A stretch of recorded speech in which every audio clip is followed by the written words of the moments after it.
Halaman 126. Keutamaan istighfar, tobat, dan menjenguk orang sakit. Bismillahirrahmanirrahim. Alhamdulillahirabbil alamin. Wassalatu wassalamu ala asyrafil mursalin sayyidina Muhammadin wa ala alihi wa sahbihi ajma'in, amma ba'du.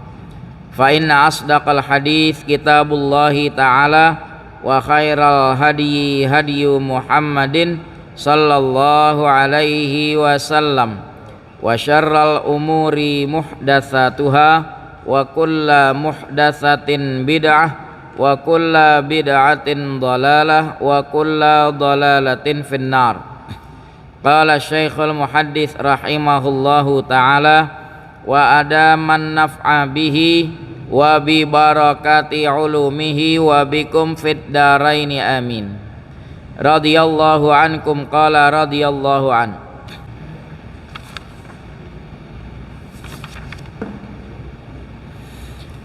Tiga ayat dan 4 hadis kita bahas yang diberi judul oleh penyusun kitab keutamaan memohon ampun kepada Allah, keutamaan tobat, dan keutamaan menjenguk orang sakit. Ayat pertama dikutipkan di dalam surah An-Nisa ayat 106. Allah Subhanahu wa ta'ala berfirman, wastaghfirillah, mintalah ampun olehmu kepada Allah. Innallaha kana ghafurur rahima, sesungguhnya Allah adalah maha pengampun, maha penyayang. Allah senang kalau hambanya masih menyadari kekurangan serta merta dia memohon ampun kepada Allah. Allah senang karena memang sifat Allah maha pengampun. Kemudian ayat yang kedua dikutipkan di dalam surah Al-Anfal ayat 33. Allah tidak akan turunkan azab selama Nabi Muhammad ada di tengah-tengah mereka. Allahumma sholli ala sayyidina Muhammad. Itu kaum kafir Quraisy yang nyakiti Nabi. Malaikat Jibril udah mau tibanin batu, tibanin gunung, tapi dipandang ada siapa tuh? Nabi Muhammad sallallahu alaihi wasallam. Sekarang Nabi udah nggak ada. Langkah berikutnya, Allah nggak akan seksa mereka itu selama mereka masih meminta ampun. Itu isyarat minta ampun itu menjadi tameng buat kita daripada turunnya azab bencana. Allah berfirman, wa ma kana Allahu liyu'adzibahum wa anta fihim. Tidak nantinya Allah menyiksa mereka sedang kau ya Rasulullah ada di tengah-tengah mereka. Masih dipandang ada Nabi di tengah-tengah mereka, nggak ada bencana menimpa mereka. Ada manusia mulia kekasih Allah di tengah-tengah mereka, enggak, Allah enggak siksa mereka. Sekarang Nabi udah wafat. Wa ma kana Allahu mu'adzibahum. Kalau tadi gunakan fi'il mudhari. Wa ma kana Allahu liyu'adzibahum. Kalau ini menggunakan isim fa'il, mu'adzibahum. Wa ma kana Allahu mu'adzibahum. Tidak nantinya Allah menyiksa mereka.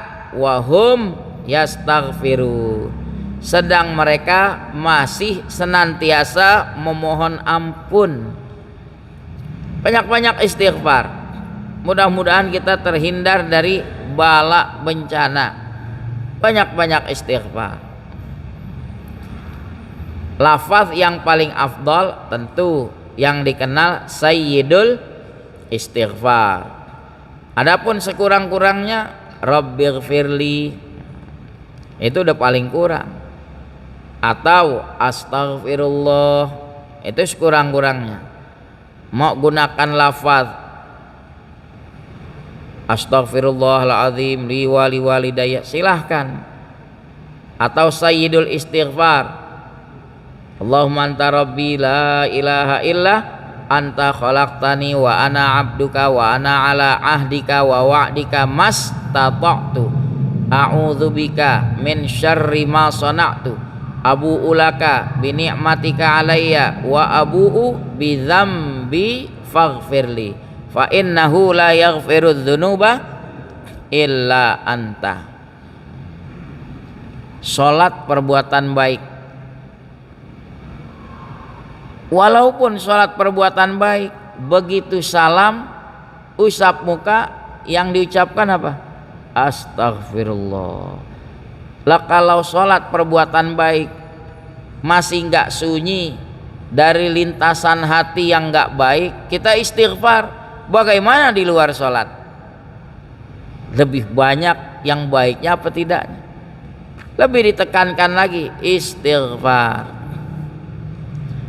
Wudu perbuatan baik, selesai wudu doa wudu, ada nggak istighfar? Ada. Subhanakallahumma wa bihamdika asyhadu an la ilaha illa anta astaghfiruka wa atubu ilaik. Ayat ketiga di dalam surah At-Tahrim tentang perintah taubat. Allah berfirman, ya ayyuhalladzina amanu, hai orang-orang yang beriman. Abdullah bin Mas'ud berkata, kalau ada ayat Quran diawali dengan ya ayyuhalladzina amanu, lihat, kalau isinya perintah, ini bukan perintah yang main-main, nggak bisa diabaikan. Kalau isinya larangan, bukan larangan yang bisa dianggap remeh untuk dilanggar, jangan main-main. Nah, di sini perintahnya taubat.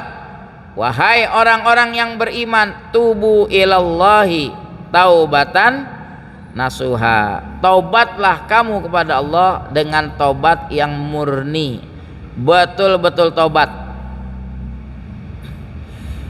Syarat taubat disinggung di dalam syarah di bawah. Taubat terbagi dua. Berbuat salah kepada Khalik, berbuat salah kepada makhluk. Kalau berkenaan dengan hak Khalik, hak Allah, taubatnya gimana? Bin nadami ala ma waqa, ada sesal apa yang telah terjadi, dia menyesali.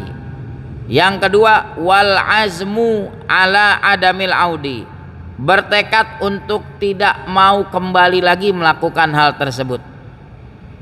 Yang ketiga, wal iqla'u anidz dzambi halan, segera mencabut diri dari berbuat dosa. Itu kalau berkenaan kesalahannya kepada Allah. Syarat taubatnya 3. Kalau kepada makhluk tambahin lagi 1. Ya. Misalnya apa? Raddul madzalimi ila ashabiha, mengembalikan kezaliman kepada pelakunya. Artinya hentikan itu kezaliman. Kalau dia merampas hak makhluk, kembalikan, jangan dianiaya. Itu syarat tobatnya. Jadi kalau tobat merampas hak orang, bukan tobatnya nyantunin anak yatim, bukan. Kembalikan hak orang yang dirampas. Saya mau cerita sedikit. Di kitab Irsyadul Ibad ila Sabilir Rasyad diceritakan di zaman Bani Israel dulu ada seorang lagi di tepi pantai. Dia mendengar seorang laki-laki berteriak sama di tepi pantai. Dia bilang, ala la yazlimanna ahadukum ahadan. Wahai orang-orang, janganlah salah seorang kamu menganiaya orang, jangan zalim sama orang. Ini si laki-laki ini menghampiri orang tersebut. Kenapa sampai dia berteriak begitu? Dia hampiri, Pak, kenapa Bapak teriak seperti itu? Kamu lihat nggak tangan saya buntung? Iya. Kenapa Pak? Nah begini ceritanya. Saya ini seorang polisi.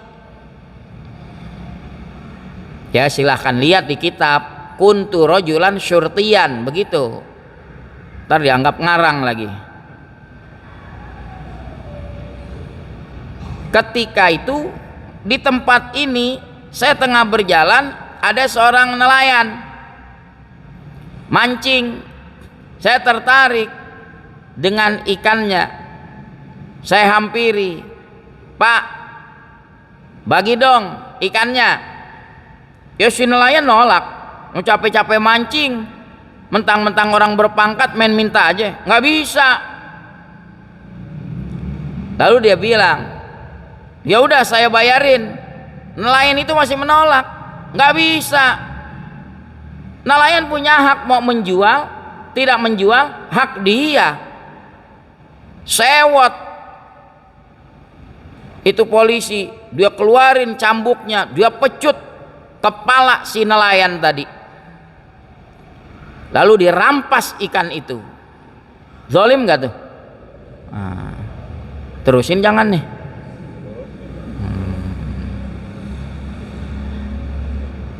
Kasihan si nelayan, kepalanya dipecut sama cambuk, haknya dirampas to ikan.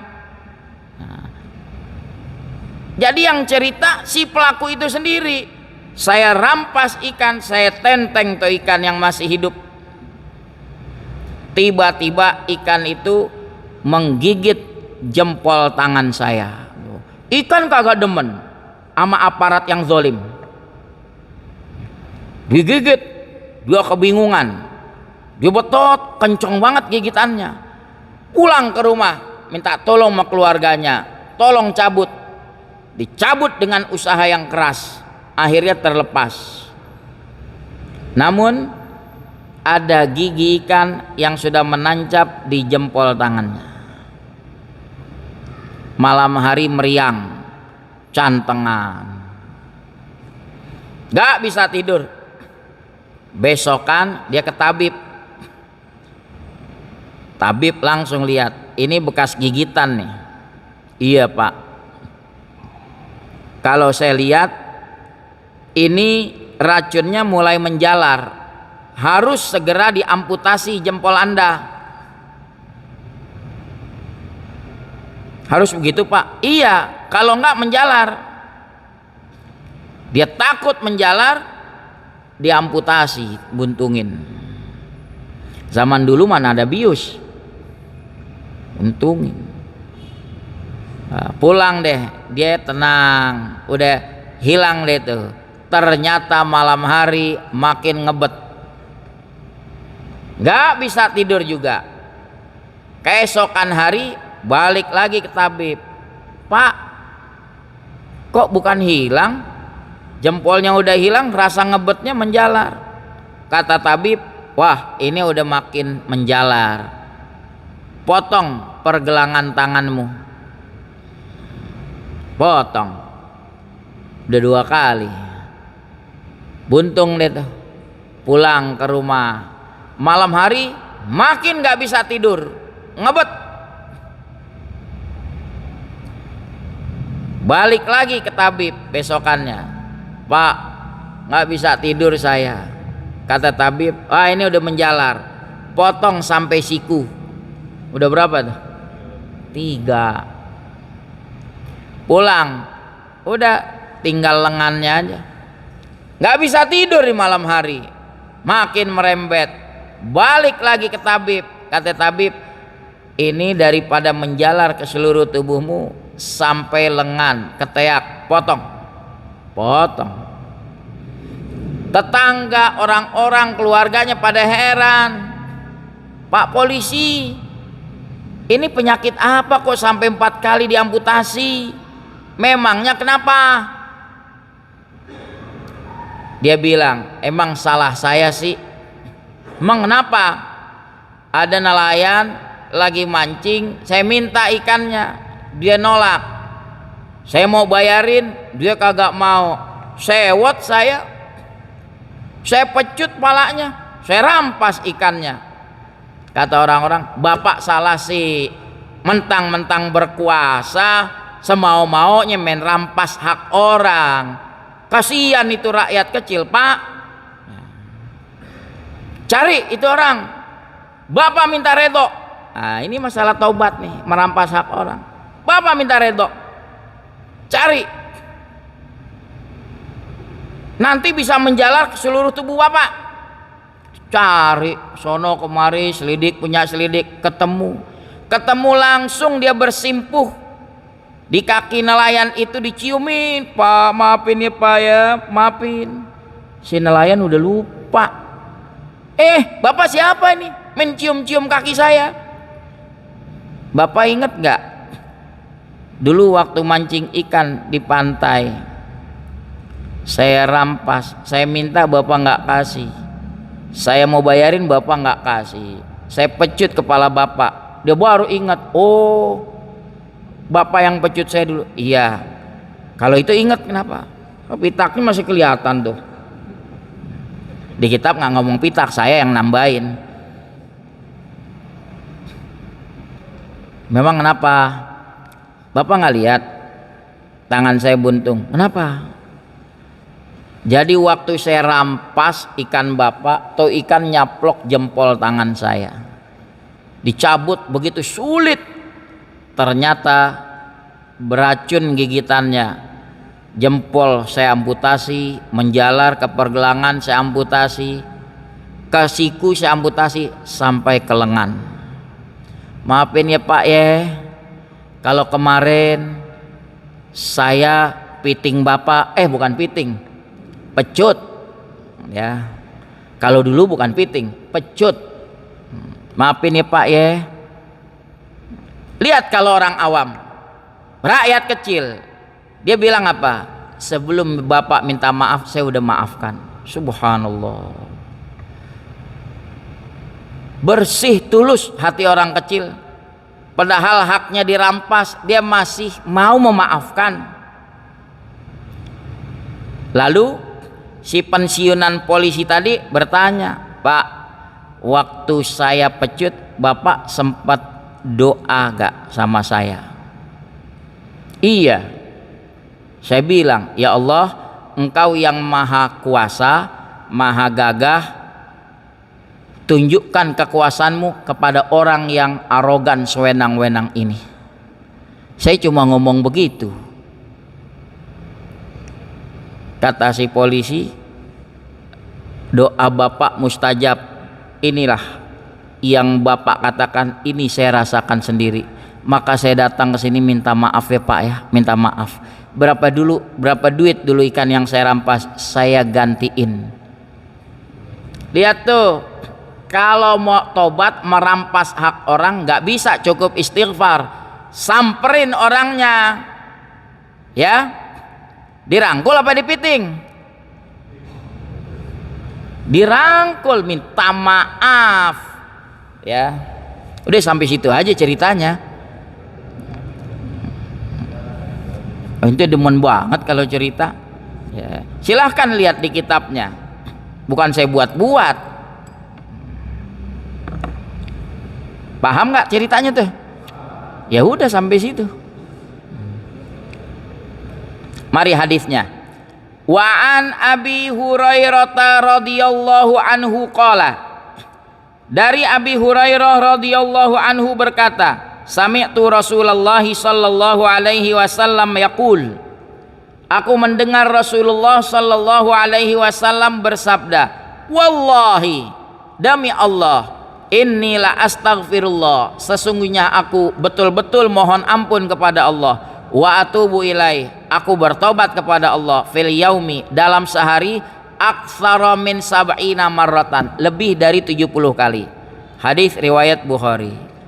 Timbul pertanyaan, Nabi istighfar, Nabi tobat, emang Nabi bikin dosa? Enggak. Nabi suci. Yang namanya Nabi terjaga, berbuat kesalahan, dosa kecil enggak, dosa besar apalagi enggak. Terus kenapa Nabi tobat, Nabi istighfar, Nabi ngomong begitu? Ta'liman lil ummah, ngajarin umatnya. Biar kita lihat ketawaduan Rasulullah sallallahu alaihi wasallam. Manusia yang tidak memiliki dosa masih istighfar.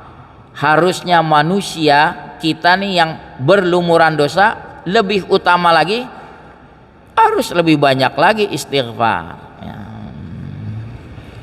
Hadis kedua masih dari Abi Hurairah radhiyallahu anhu qala, dia berkata, qala Rasulullah sallallahu alaihi wasallam, bersabda Rasulullah sallallahu alaihi wasallam, wallazi nafsi biyadih, demi Allah yang jiwaku dalam genggaman kekuasaannya, lau lam tuznibu, andai kata kalian tidak berdosa, la zahaballahu ta'ala bikum, Allah akan lenyapkan kamu. Artinya ada saatnya wafat, nanti didatangkan lagi generasi berikutnya. Wala jaa biqaumin yuznibun, Allah akan datangkan satu kaum yang berdosa. Fayastaghfirunallaha ta'ala, lalu mereka memohon ampun kepada Allah ta'ala, fayaghfirulahum, Allah ampuni mereka. Hadis ini konteksnya menunjukkan sifat Allah itu Ghaffar. Jangan dipelintir nih hadis, ya. Tuh kan masih untung aneh berbuat dosa, ya, Allah datangin.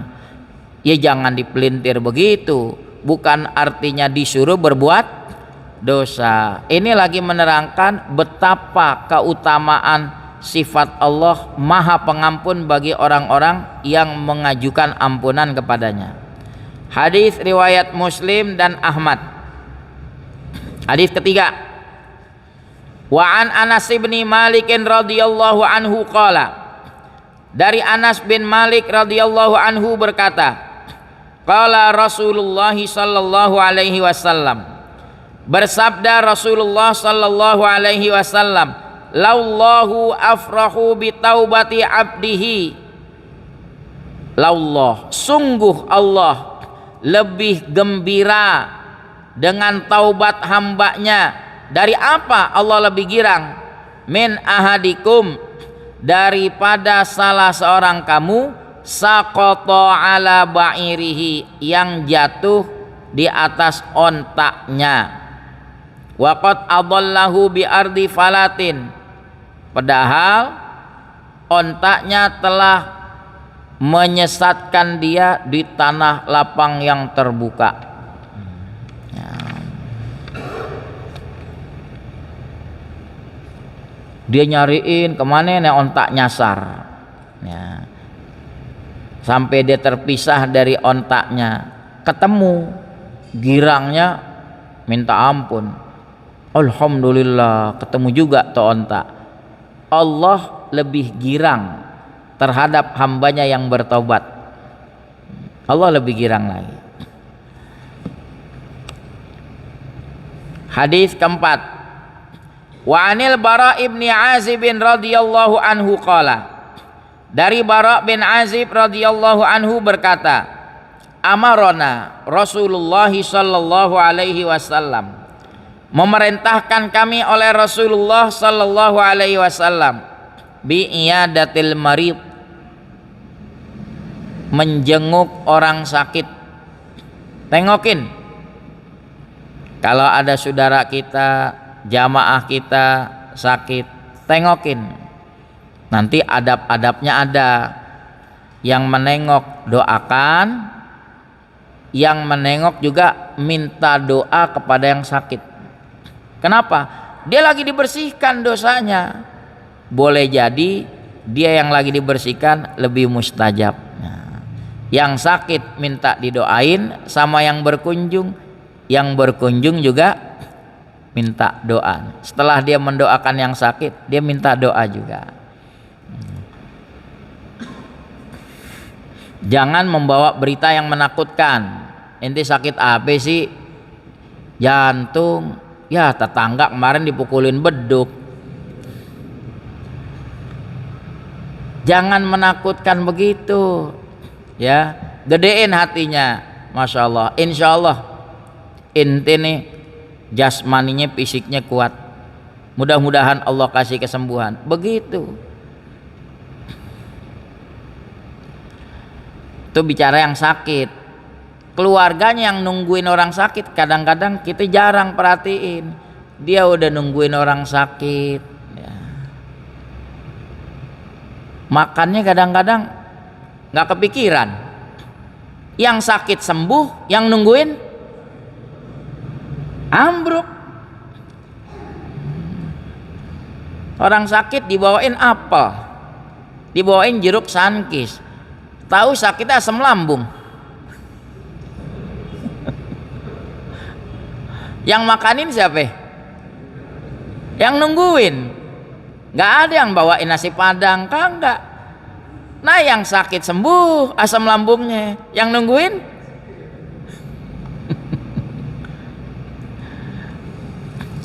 kedua, wattiba'il janaiz, sunnah mengiringi orang jenazah, ngiringin jenazah. Ya. Ya silakan. Ini suasananya suasana khidmat. Mau baca subhanallah alhamdulillah boleh. Ya. Ada yang diam karena dia tafakur, kata Imam Nawawi memang itu juga boleh dilakukan. Yang penting ketika ngiringi jenazah, ya jangan merasa arogan. Kadang-kadang motor udah main pepet-pepet aja, pinggir, pinggir, pinggir. Ujung-ujungnya keserempet jadi ribut. Nah yang mati atuh, yang ketabrak tambah korban. Ya ngawal boleh, cuma janganlah arogan semau-maunya.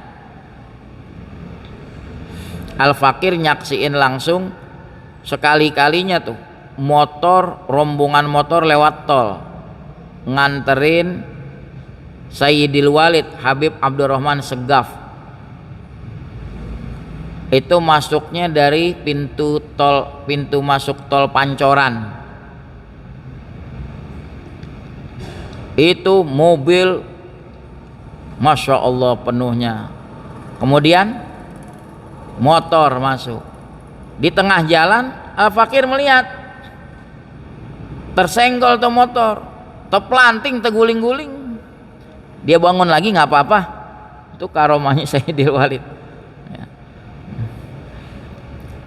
Yang ketiga watasmitil atis, yaitu mendoakan orang yang bersin. Jadi kalau yang bersin baca cis alhamdulillah. Nah, itu kita doain tuh yarhamukallah. Kita yang didoakan jawab lagi yahdikumullah wa yuslih balakum. Kalau dia bersin nggak baca alhamdulillah, kita nggak baca yarhamukallah juga nggak apa-apa. Yang punya hak dikasih yarhamukallah kalau yang baca alhamdulillah. Biasain di rumah tuh anak cucu cis, kita ajarin alhamdulillah. Nanti kita doakan yarhamukallah. Wa ibraril muqsim, membebaskan orang yang bersumpah. Jadi kalau orang bersumpah, ya udah. Kalau isi sumpahnya tidak baik, batalin, bayar kafarahnya. Ya.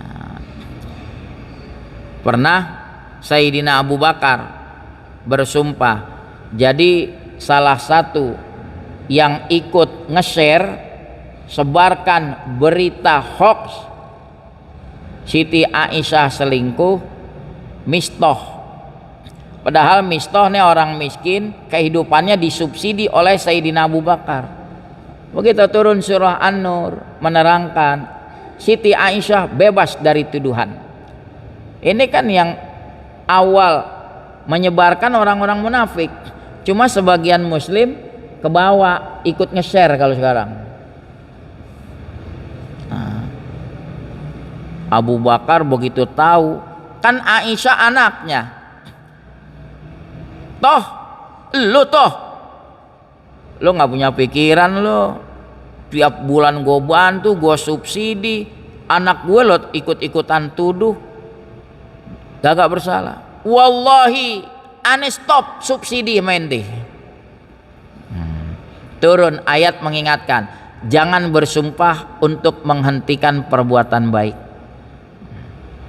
Kata Sayyidina Abu Bakar, baik ya Allah, dia batalin sumpahnya, dia bayar kafarah. Kemudian yang keberapa? 5. Wa nasril mazlum. Tuh. Nabi menyuruh kita menolong orang yang teraniaya. Orang udah terzolimi, teraniaya, dia nggak kepikiran makan, tempat tinggalnya disuruh tinggalin, angkat kaki dari sini. Lah ini tempat tinggal kami, pokoknya angkat kaki, kasih deadline. Dia nggak kepikiran masak. Ya, saudara-saudaranya kaum muslimin bikin dapur umum, masak buat kebutuhan mereka, ditangkep-tangkepin. Kan Nabi yang suruh, nasril mazlum, tolong orang yang teraniaya sebatas kemampuan kita. Wa ijabatid da'i, memenuhi undangan. Nih kalau undangan pernikahan wajib kita penuhi. Kalau diundangnya memang tertuju ke kita, bukan undangan umum, wajib kita datang selama di acara itu tidak ada maksiat. Kalau di acara itu ada maksiat, nggak perlu kita datang, nggak jadi kewajiban. Guru Hasan Murtoha Cawang, dia orangnya tegas. Kalau ada di antara murid, guru kita mau ngawinin anak, kalau ada waktu mohon berkenan hadir. Datang, ternyata muridnya ngadain acara campur-campur maksiat, dia ngeloyor aja pulang. Besokan ketemu, lo jangan ngundang gue lagi. Begitu. Masih ada tuh kalau guru-guru dulu tegas, dia kagak mau. Makanya Al-Fakir pernah diundang tetangga satu RW, Pak Haji kalau ada waktu, oh iya, kita boncengan sama istri, baru parkirin motor standar, dari jauh lah lagi pada nandak dangdutan, kita balik. Hansip nanya, Pak Haji nggak jadi parkir? Enggak, perut saya mules, pulang. Lah saya ngamplopin, dipakai buat bayar itu dangdutan. Ya. Kadang-kadang ngaji-ngaji juga, nyampur juga. Malamnya mah cakep, baca maulid, tahlil, cakep nggak? Di panggung lagi, cakep. Besokannya beda lagi. Itu namanya nyuci baju pakai air kencing. Bisa bersih nggak? Maaf kalau pedesan ya isep permen aja gitu. Wa ifsa'is salam, yang terakhir menyebarkan salam. Muttafaqun alaih, hadis disepakati oleh Bukhari Muslim. Wallahu a'lamu bissawab. Bismillahirrahmanirrahim. Ya Rabbana tarafna bi annana tarafna wa annana asrafna wa ala ladha ashrafna fatub alaina taubah taghsilu kulla haubah wastur lanal aurati wa aminir rawati waghfir li walidina rabbi wa mauludina wal ahli wal ikhwani wa sairil khillani wa kulli dhi mahabbah aw jiratin aw suhbah wal muslimina ajma' amina rabbi yasma' fadlahu wajudam manna la biktisabim minna bil mustafar rasuli nahdha bi kulli suli salla wa sallam rabbi alaihi addal habbi wa alihi wassahbi idada tassis suhbi walhamdulil ilahi fil bad'i wat tanahi wa sallallahu ala sayyidina Muhammadin wa ala alihi wa sahbihi wa sallam walhamdulillahi rabbil alamin.